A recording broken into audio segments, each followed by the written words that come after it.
मध्य प्रदेश उज्जैन से अभी करोगी जी हमारे आए हैं और इसके साथ साथ एसएसपी साहब हैं ये और मेरे समक्ष बैठे हुए समाज के बुद्धिजीवी वर्ग, क्योंकि समय की थोड़ी सी गरिमा है और मेरा गुवाहाटी में फ्लाइट है और यहाँ से पहले एयरपोर्ट भी जाना है, उसके बाद फिर वहाँ भी समय लग जाता है। मेरा दिल तो ये कर रहा है कि मैं बहुत देर तक आप लोगों के बीच में बैठूँ, आप लोगों की बात को सुनूं और अपनी बात को सुनाऊँ, लेकिन थोड़ा सा समय की मजबूरी है। और लेकिन आप चिंता मत करें, ये तो एजीएम थी और थोड़ा टाइम ऐसा आ गया एकदम से कि मुझे जाना पड़ा। अदरवाइज कोशिश करेंगे कि बहुत जल्द फिर कोई ना कोई ऐसी मीटिंग करेंगे और उसके अंदर आप सब लोग फिर से उपस्थित होंगे और अपनी बात जो आप लोगों के मन की बात है तो मैं सुनूंगी, जो मेरे मन की बात है वो आप लोग सुनना। तो इसलिए जो है सिर्फ बहुत ज़्यादा ना कहते हुए इतना ही कहूँगी कि अभी तक जो मेरा भी अनुभव रहा उसमें हमने ये देखा कि हमारे बड़े बुजुर्ग जो लोग हमको लीड कर रहे थे, जो लोग हमारे अगवा थे, तो उन लोगों ने अपनी तरफ से बहुत मेहनत करी, जितना वो कर सकते थे उन्होंने किया। लेकिन समाज जो है और देश जो है और समय जो है बहुत तेज गति के साथ आगे बढ़ रहा है और क्योंकि ये कह लो कि ऐसी समाज है तो उन हमारे नेताओं की गति उतनी तीव्र नहीं थी, उतनी तेज नहीं थी कि वो समय के साथ साथ समाज को लेकर आगे बढ़ सके। इसलिए हमने ये कोशिश महसूस की कि जो यंग जनरेशन है, जो युवा जनरेशन है, उसको हम आगे लेकर आए, उसको कहें, क्योंकि आप ये देखिए कि देश वहीं चलता है जिधर देश का युवा चलता है। और हम लोग अगर मैं अपने आप को भी कहती हूँ कि मेरे से बहुत बच्चे, नए नए बच्चे, जवान बच्चे आ रहे हैं जिनका बहुत इनोवेटिव है, बहुत क्रिएटिव है और हमें ये पहले से सोच के रखना चाहिए हमारे बाद कौन। हमें ये नहीं सोचना है कि इस समाज के ऊपर या ये हमारी ठेकेदारी है, नहीं। ये जो शरीर की है इसकी भी कोई ड्यूरेशन 70-80 साल, इससे ज़्यादा तो है नहीं, उसके बाद तो जाना ही है ना ऊपर। तो कुछ अच्छा ऐसा करके जाएं कि आगे कोई ऐसी जनरेशन तैयार करके जाएं कि आने वाले समय में वो समाज को, देश को आगे लेकर चले। तो ये सोच जब तक हम नहीं रखेंगे तब तक जो है वो हम आगे नहीं बढ़ सकेंगे। इसी चीज को सोच के हमने यंग जनरेशन के साथ, नए बच्चों के साथ ये जो टीम तैयार की है प्रतिभा विकास मंच, इसके तहत जो भी बच्चे प्रतिभावान हैं लेकिन वो किसी कारणवश आगे नहीं बढ़ पा रहे हैं, तो फाइनेंशियल कोई हिच है या कोई उनको गाइडेंस नहीं है, उनको मार्गदर्शन नहीं मिल रहा है, उनको क्या करना चाहिए, उस वजह से बच्चे रुक जाते हैं। आपने देखा होगा कि जो गांव के बच्चे हैं वो बच्चे 95% मार्क्स लेकर भी जो है बहुत मेहनत करके, हिम्मत करके और क्लब तक चले जाते हैं। और वैसा ही बच्चा कोई शहर का अगर है तो वो 70%, 80% नंबर लेकर भी सही मार्गदर्शन से आईएएस बन जाता है। इंटेलिजेंट बच्चा गांव वाला है, उसके 95% मार्क्स हैं लेकिन उसको गाइडेंस नहीं है, उसको ये नहीं मालूम कि तुमको दिशा निर्देश, तुम्हें आगे कैसे बढ़ना है। इसका सबसे बड़ा उदाहरण हमारे अपने घर में ही है, बाहर नहीं है, अपने घर में इसका सबसे बड़ा उदाहरण है मेरे अपने पिताजी। मेरे पिताजी जो हैं उन्होंने अपने स्कूल टाइम में स्कॉलरशिप होल्डर थे, कम से कम भी 10-15 गाँव में वो अकेले टॉपर थे।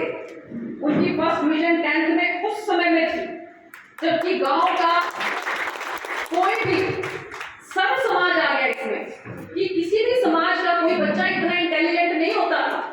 उस समय में वो स्कॉलरशिप होल्डर थे और 10th करने के बाद क्योंकि पापा जो है वो अकेले ही थे गांव में और अपने, अगर हम बात करें अपने परिवार में भी अकेले ही पढ़े लिखे थे, तो किसी को ये समझ ही नहीं थी आगे कि उनको कोई गाइड करे ठीक तरीके से।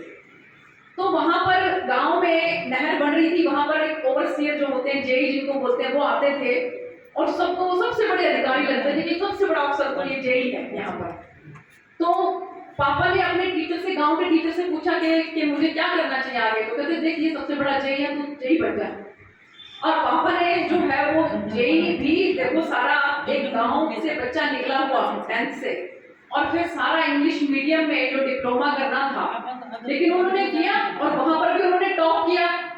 लेकिन अगर किसी ने उनको उस समय में गाइड किया होता तो आप विश्वास करेंगे कि हमारे ही गांव के मौर्या साहब हैं जो कि होम सेक्रेटरी रिटायर हुए हमारे हरियाणा सरकार से, पापा से मतलब कई गुना ज्यादा पढ़ाई में कमजोर थे, लेकिन उन्होंने ग्रेजुएशन कर लिया। ग्रेजुएशन करके किसी ने बताया कि आप सिविल सर्विसेज में अपियर हो जाओ, वो सिविल सर्विस में अपियर हो गए, वो आईएएस बन गए, आईएएस बन के वो होम सेक्रेटरी रिटायर हुए। और मेरे पिताजी ने पहले डिप्लोमा किया, बाद में जब समझ आई तो उम्र निकल गई थी, लेकिन ज्यादा उम्र के होने के बावजूद भी हम लोग बच्चे, चारों बच्चे थे, फिर भी उन्होंने डिग्री की, बीटेक किया उन्होंने कुरुक्षेत्र में जाके। उस उम्र में उन्होंने बिना तनख्वाह के हम लोग किस तरह से हम लोगों ने जो है 3 साल जो मेरे पिताजी की डिग्री थी वो 3 साल बिना तनख्वाह के हम लोगों ने कैसे निकाली हम लोग ही जानते हैं। लेकिन पढ़ाई की समझ आए, लेकिन तब तक उम्र निकल चुकी थी, उसके बाद आईएएस हो नहीं सकते थे वो।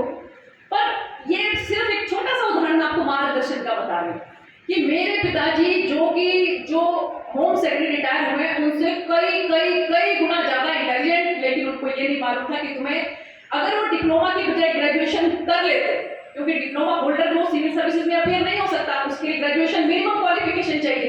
अगर वो ग्रेजुएशन कर लेते तो वो 100% सिविल सर्विसेज में अपियर होते और 100% जो है वो चीफ सेक्रेटरी तक रिटायर होते। इतना मेरे को पूरा विश्वास है, जितने इंटेलिजेंट मेरे पिताजी हैं उन्हीं की बदौलत हम सब लोगों के बीच में भी थोड़ी बहुत पढ़ाई लिखाई का बुलाया है। लेकिन पढ़ाई लिखाई बहुत जरूरी है, अगर आप लोगों को आगे बढ़ना है, समाज को आगे बढ़ाना है तो पढ़ाई लिखाई बहुत जरूरी है। अभी वो छोटी सी गुड़िया जो है मेरे पास बैठी हुई, जिसको मैंने अपना वो पहनाया था, मुझे कहते कि आंटी आप राजकुमारी हो।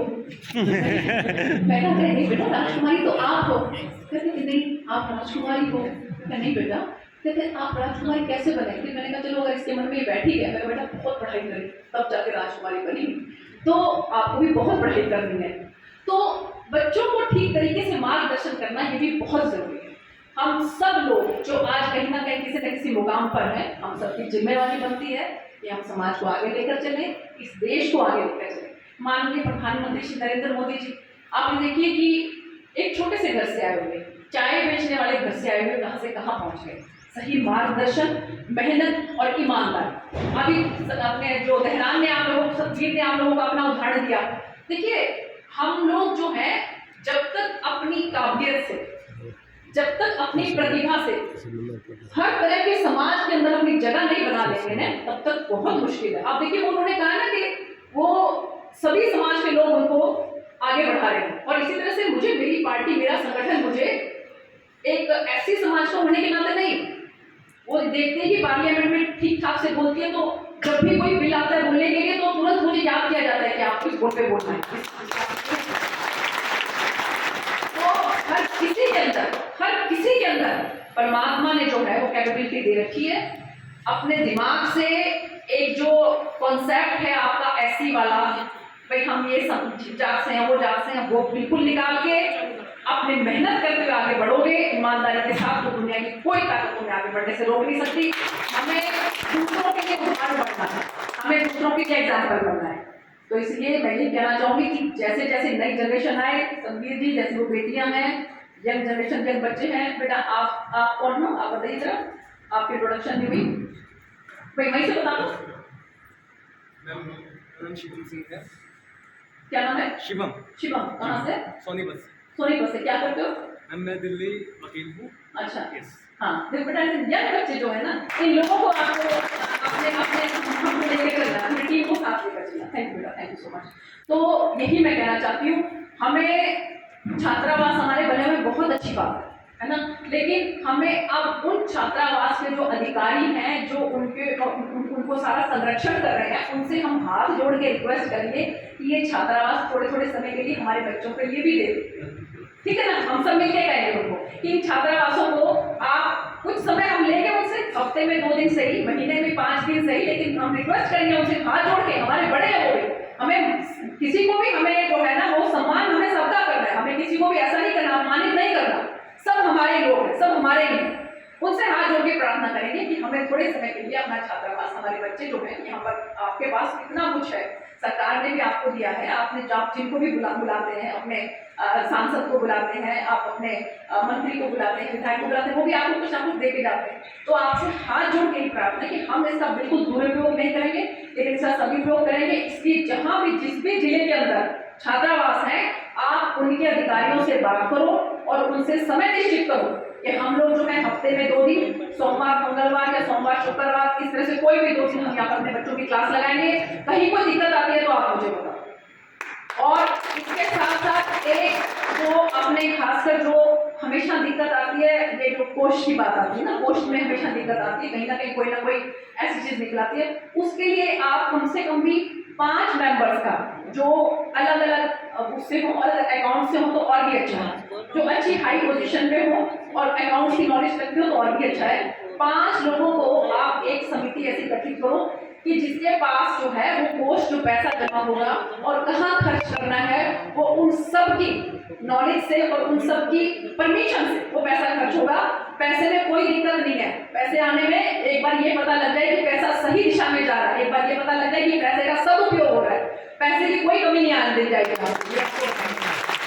लेकिन एक एक्टिविटी होनी चाहिए, सब कुछ ट्रांसपेरेंट, कि कोई किसी भी टाइम आपको पूछे कि जी वो पैसा था अपना, उसका क्या किया आपने, आपके पास ऐसे जवाब होना चाहिए कि उस पैसे का हमने ये किया। हमारे पास कुछ भी ऐसा नहीं होना चाहिए कि जो कहीं से भी हम जवाब ना दे सकें।